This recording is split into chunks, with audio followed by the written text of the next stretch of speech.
wabarakatuh. Saya Denny Sanusi.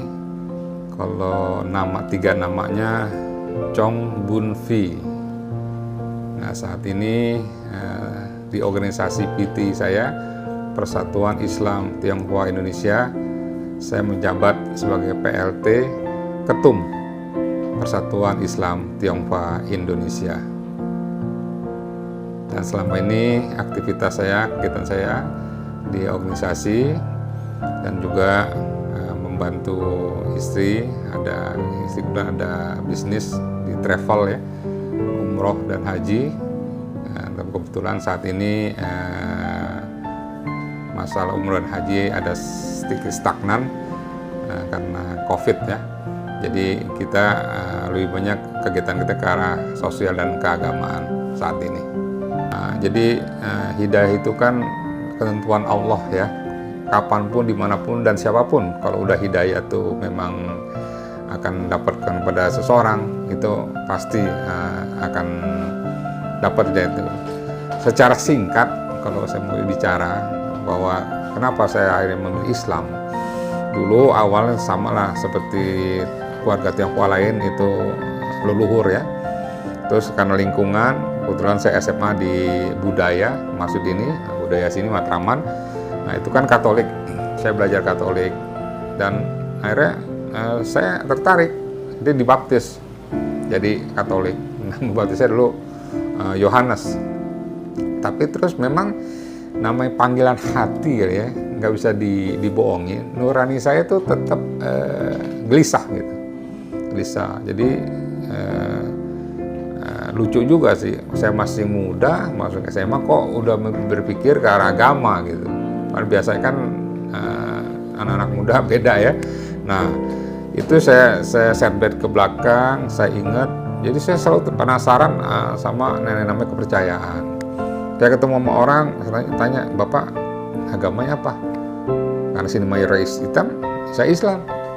Saya ke dokter, saya sakit, dok agamanya apa? Saya Islam. Nah suatu saat saya ketemu dengan orang tuh, dialog saya nyambung gitu. Ini singkat aja. Nyambung, terus saya utarakan kegelisahan saya. Saya seorang Katolik, tapi kenapa saya malas ke gereja? Terus dia cuma bilang gini aja deh, berdoa. Oh, saya bilang saban hari saya berdoa, nggak kurang-kurang saya ke gereja. Nah, kalau mau masukkan berdoa, caranya gimana? Begini, sebut ya Tuhan, dia bilang. Itu yang maaf saya potong, itu yang ditemui Ko Denny itu maksudnya Islam juga, seorang ustadz atau agama atau apa lagi? Ya, seorang guru agama, biarpun tingkatannya ini ya tingkatan kampung lah gitu. Nah, dialog itu nyambung. Dia kasih saya masukan, gini aja, kalau kamu minta maksud saya berdoa. Nah, sebelum tidur berdoa, sebut ya Tuhan, jangan ya Allah nih. Kalau ya Allah kan agama kamu, jangan ya Allah. Ya Allah udah agama saya, Tuhan aja yang netral katanya. Oh gitu. Nah ini kan saya tertarik. Bagaimana? Ya sebelum mau tidur kamu sebut berdoa, ya Tuhan tunjukkanlah saya agama mana yang dibenarkan di dunia dan di akhirat, dan agama mana yang dapat menyelamatkan saya di dunia dan akhirat. Udah itu aja. Sebelum tidur kamu baca. Nah karena saya giro semangat, saya lakuin. Nah ini skenario Allah, saya ngomong besok bulan Ramadan. Jadi ini skenario Allah. Nah saya bulan Islam, saya bulan tapi dorongan apa saya nggak paham, saya ikut puasa waktu itu. Puasa sebulan penuh, nggak kalah saya. Nah sebelum mau tidur saya ikutin tuh nasihat itu, doa. Nah disitulah ya saya istilahnya dapat petunjuk dan hidayah. Pertama saya puasa, kan kalau puasa itu maghrib buka biasa ya. Nah suatu saat lagi saya puasa di bulan Ramadan itu, saya nungguin maghrib, saya setel radio. Pas saya setel tiba-tiba azan. Pas saya dengar azan, saya kaget setengah mati, sampai saya ada kayak orang lenger lah, ada pingsan, saya nggak ingat, semenit 2 menit, kaget gemeter saya. Padahal saban hari sebelumnya saya dengar azan biasa aja. Saya kaget, kenapa ini kok begini? Terus saya ngomong sama yang kasih petunjuk, Pak ini kenapa Pak? Oh mungkin tuh suatu petunjuk, tapi kan kamu masih bingung kan? Iya, terus doa. Nah sekarang doa lagi sama Tuhan. Maksudnya apa tuh? Petunjuk apa? Nah, Nah, saya semangat. Suatu saat di bulan Ramadan juga saya tidur, saya mimpi nonton TV orang main rebana gitu. Nah, rebana kan siar Islam juga. Itu kedua. Yang ketiga yang sampai sekarang saya masih merinding, suatu saat dia tuh manggil saya, Dan kalau bisa nih malam jangan tidur. Nah, kalau saya jelasin kamu nggak bakal ngerti. Tapi menurut Islam di bulan Ramadan itu ada namanya satu malam istimewa. Mungkin ini malam. Saya ingat malam itu malam 27. Oh begitu. Iya deh. Saya kan ikut-ikutan aja kan. Udah dari rumahnya saya pulang. Nah kebetulan dulu orang tua saya punya usaha pabrik tingkat 2 di Keramat Jati waktu itu. Nah, terus saya pulang. Terus kan saya kayak orang tafakur lah. Saya ngarep kiblat kan tahu kan. Saya diem main gitu. Mikirin yang dibilang gitu. Dibilang jangan tidur. Nah, lagi saya mikirin gitu, tiba-tiba kira-kira jam, kan saya pulang kira jam 12:30. Kira-kira saya udah jam 1:30, saya lagi diem, saya nggak tahu bentuknya apa, tangan saya ada yang megang. Itu mimpi atau? Nggak mimpi. Setengah sadar antara sadar banget, saya sadar banget. Nah, ini kalau dibilang gaib. Saya dituntun ke bawah, saya turun ke itu ada tangga. Nah, satu, saya buka wudhu yang biasa anak buah saya wudhu. Padahal nggak terpikiran untuk wudhu. Kagak sama sekali. Saya kayak orang dituntun, saya buka wudhunya. Ya Allah, kalau wudhu biasa. Ini kayak begini. Kayak orang mungkin dosa-dosanya dikeluarin kalau semua. Saya tangan, kaki kayak dibersihin gitu. Saya ikutin aja. Terus udah selesai, saya naik lagi ke atas. Saya sholat 2 rakaat. Nah, udah kan? Udah selesai subuh, saya datang ke tempat yang ustadz itu. Pak, kok saya semalam ada kejadian begini-gini. Oh begitu, apa yang terjadi? Ya saya ceritain, saya begini, gini. Nah, gini aja deh. Wudhu itu simbol Islam. Sholat itu juga simbol Islam. Cuma saya Islam, nggak mungkin saya ngajak kamu. Karena Islam itu bukan agama ajakan. Nah, kamu mikir aja deh sendiri. Dia bilang gitu kan. Oh, saya mikir, wah bener ya. Ternyata kejadian semalam itu membekas bener. Sudah selesai, berapa hari terus bulan Ramadan selesai, Idul Fitri, sehari apa 2 hari, sedangkan niat saya sendiri, saya langsung khitan. Itu saat itu berarti umur berapa ya? Langsung kuliah, waktu itu saya masih 1920 deh. Ada umur belakang, itu kan saat sholat, itu nggak ada niatan sholat, dan apakah sebelumnya kode ini sempat lihat orang Islam sholat, nah bacaannya gimana? Saya pas udah jadi Islam sendiri, blank, saya harus belajar lagi. Nggak ngerti. Saat itu bacaannya? Nggak ada yang dibaca, saya cuma gerak-gerak doang. Dan itu emang bukan keinginan. Bukan sama sekali. Menggerakkan Betul, wudhunya juga, sholatnya juga, itu gaib, semuanya gaib. Nah itulah sababnya itu, akhirnya saya bulat, saya hitam, Islam, terus saya belajar, saya ngaji, saya belajar. Nah pas saya belajar, malah itu, jadi temuin terbuka kebenaran Islam. Jadi doa saya itu tunjukkan nama Allah, agama itu dibuktikan. Padahal sebelumnya nama etnis Tionghoa ya, kan nama Islam itu, saya nama Islam itu negatif semua. Kan itu saya ngalamin. Saat-saat saya di Cina loh, ya kan? Makan babi sekalian, saya ngalamin. Apa yang tertarik? Jadi dulu nih sebelum saya masuk Islam, saya lebih baik lihat kotoran daripada Islam. itu berarti ya dari kecil, dari SD. SD. Itu oknum kan yang melakukan itu kan. Ternyata salah.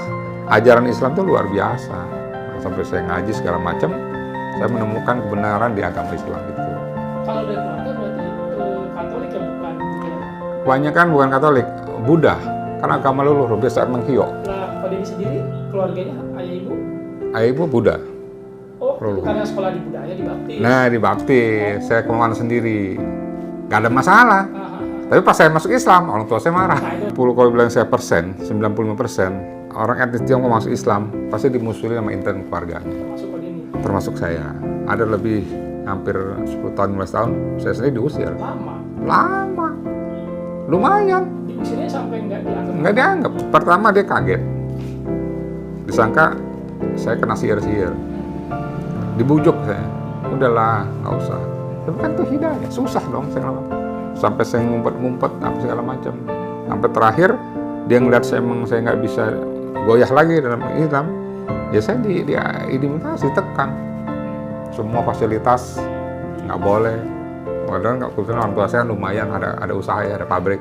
Sampai penekanan itu keluarga pun nggak boleh berhubungan sama saya.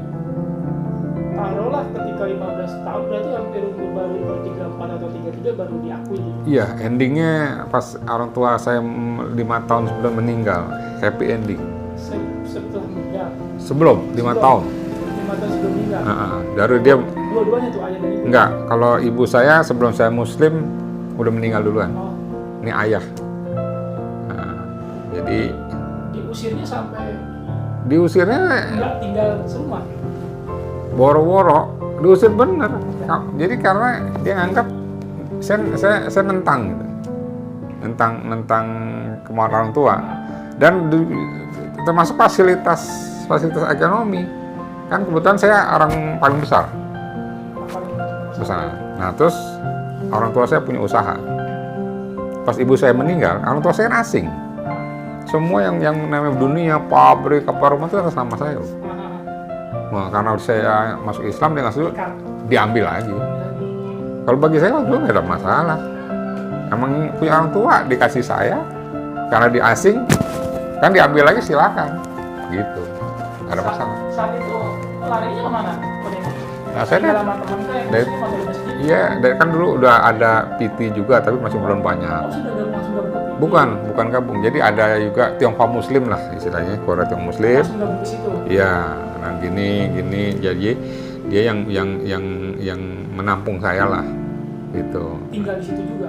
Tinggal pindah-pindah kan, kalau terus di situ kan menjadi beban. Berarti masih di Jakarta lah ya? Asing setelah Jakarta. Selama kurang lebih 15 tahun. Iya, puncaknya segitu, puncaknya. Tadi ada, bahkan berarti 5 tahun sebelum ayah meninggal, Ko Deddy sudah dianggap lagi sebagai anak. Betul. Rutin. Iya. Itu gimana menundukkan Iya. hati sang ayah itu gimana? Kan waktu itu terus dengan berjalan waktu saya dapat jodoh, saya nikah, ya, nikah secara Islam, gini. Nah terus dia ngelihat ternyata dia nyelidikin, oh kok gue liat kamu rumah tangga aman-aman aja, padahal sederhana kan, nggak pernah ribut apa gitu. Terus dia gini, terus ya jujur gue lihat lu udah pas di Islam, lu lebih sopan, ya kan, lebih gini. Nah itu akhirnya dia sendiri merasa, wah ternyata Islam yang selama ini dianggap negatif, Islam lu beda ya sama yang lain katanya. Jadi Ko Deddy menunjukkan akhlak. Ya di situ saya menunjukkan akhlak bahwa emang kan ajaran Islam akhlak, ya. Kalau masalah sholat, puasa itu ritual. Yang paling penting kan masalah akhlak, budi pekerti yang dicontohkan nama Nabi kita kan akhlak. Nah, itu yang saya sampaikan ke keluarga sampai terakhir beliau bilang, ya ternyata dia salah duga, yang gua khawatir lo jadi Islam lo jadi jahat, lo jadi ini, makanya gua tentang keras. Alhamdulillah terakhir sebelum meninggal happy ending, sampai juga dia seneng. Kebetulan kan cucunya yang kedua, kan anak saya 4, 1, 2 itu kuliahnya di China. Berarti udah punya, saat itu Ko Deddy punya anak? Iya, udah punya anak. Punya kan sama, jadi 15 tahun tuh pas saya nikah juga, hubungan transisi terus saya punya anak, ya. Katanya anak saya terakhir malah dia yang bisa bahasa Mandarin karena dia terakhir kuliahnya di China, gitu. Kalau cucu yang lain kan ke Australia, ke Amerika. Nah dia berkesan kok yang Islam malah pendidikan ke China, gitu. Kan orang tua saya juga guru Lause, dulu guru tentara di sana di Tiongkok. Zamannya dia muda, Tiongkok kan dulu susah. Di CRC dia di sana kalau nggak hijrah meninggal kelaparan. Berarti orang tua ini Asli saya. keturunan asli. Bukan, saya keturunan pertama. Dari sana malah masih penting dia asing. Terakhir karena saya ada masalah, diganti nama biar aset-aset bisa balik. Karena saya kan dianggap membangkang. Bukan karena memang asli ya orang tua. Asli dari sana kok dia asing. Tapi sampai meninggalnya tidak menjadi syahadat orang tua. Nah itulah yang saya sedihin. Karena tapi tetap hidayah itu kan milik Allah ya. Puluhan mungkin berapa selama saya ini banyak orang melalui ormas PT yang syahadat. Melalui saya, melalui anak saya yang kuliah di China bawa temennya kemari mau saya bawa ke pesantren, pulang syahadat. Padahal komunis kan, banyak, nggak ya ratusan ya. Tapi sekali lagi hidayah kan milik Allah, gitu. Orang tua saya meninggal dalam keadaan non Islam, gitu. Nah itu dia waktu itu. Meninggal butuh biaya juga, Pak. Betul, waktu itu saya berpendapat begini, ada dalam agama kan, nggak mungkin kamu beriman sebelum diuji. Ya emang enak aja ngomong saya beriman, tapi kan Allah kasih ujian kan. Nah tapi ada lagi ayat, nggak mungkin kamu diuji di batas kamu nggak kuat, pasti Allah nguji gitu kan. Permasalahannya sabar atau tidak. Tapi secara di lapangan saya pernah merasakan bahwa makan bakso semangkok aja saya nggak mampu loh. Beli. Iya beli. Terus Pernah saya ngalamin saat-saat sulit kayak gitu. Pernah. Jadi kalau saya setback ya bahwa ya itulah ujian. Tapi dengan kesabaran ya, dan juga dengan saya rasa saya ini dikuatkan sama Allah ya. Kalau hitungan manusia, saya rasa saya juga nggak kuat. Karena coba bayangin, orang tua yang dari kecil kita biayain di sekolah yang dihormat jadi musuh kita. Ekonomi dulu saya belum self standard. Saya masih kuliah, ya kan masih dibiayain. Tiba-tiba saya di negara kayak Irak tuh di embargo demi din ya. Tapi karena dengan kesabaran dan kuatkan sama Allah, saya bisa alhamdulillah melewati fase-fase itu dengan tidak meninggalkan hal-hal pendidikan anak-anak saya. Ternyata dengan kesulitan itu benar, ada kesulitan satu, ada kemudahan dua. Malah anak saya empat hampir semua sekolahnya di luar negeri. Jadi ada kemudahan. Yang tadi beasiswa, ada yang ini dua di Cungko, yang dua di Saudi kan.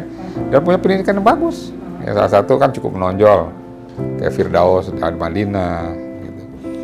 Jadi intinya Allah membalas apa yang kita sudah jalanin, biarpun balasannya bukan berupa uang, tapi berupa fasilitas. Itu yang saya syukurin, anak-anak saya dapat pendidikan yang sangat baik. Yang pertama kan doktor, terus China. Yang kedua S1, yang ketiga Madinah, yang keempat SMA-nya di Saudi. Nah sekarang dia karena perempuan, dia di Bakri, sekarang udah lulus juga tahun ini. Jadi alhamdulillah, biarpun dengan kesederhanaan, anak saya dapat pendidikan yang cukup baik. Yang Gitu. saya ingin tanyakan lebih kepada dirinya, waktu itu apa sih usahanya apa ya? Maksudnya profesinya misalnya untuk menafkahi baru nikah, kondisi begitu. Ya. Usaha apa? Oh, dagang atau apa? Awalnya kan saya memang bisnis, kan orang tua saya punya pabrik minuman. Yang dulu kan masih ingat gak, yang ada Grim Soda, Kopi Bir. Itu orang tua paling 3 besar Jakarta. Nah, itu tadi kalau cerita udah diputus tuh. ya saya diputus. Nah, Terus saya berusaha sendiri, saya buat sendiri. Karena kan maksud saya itu kan iya, membuat sendiri perusahaan buat sendiri. Iya, perumahan, home industry. Saya dari A sampai Z saya ngelakuin. Kalau dulu kan punya supir, punya anak buah kan, saya enggak. Dari cuci botol apa, saya lakuin untuk nafkahin saya pas saya keluarga. Gitu sampai anak-anak saya tadi ada fasilitas ya dari teman ya, dari kedutaan, akhirnya dia dapat fasilitas yang saya bilang. Sekolah yang baik tapi free, beasiswa semua. Dari TK dapat fasilitas itu.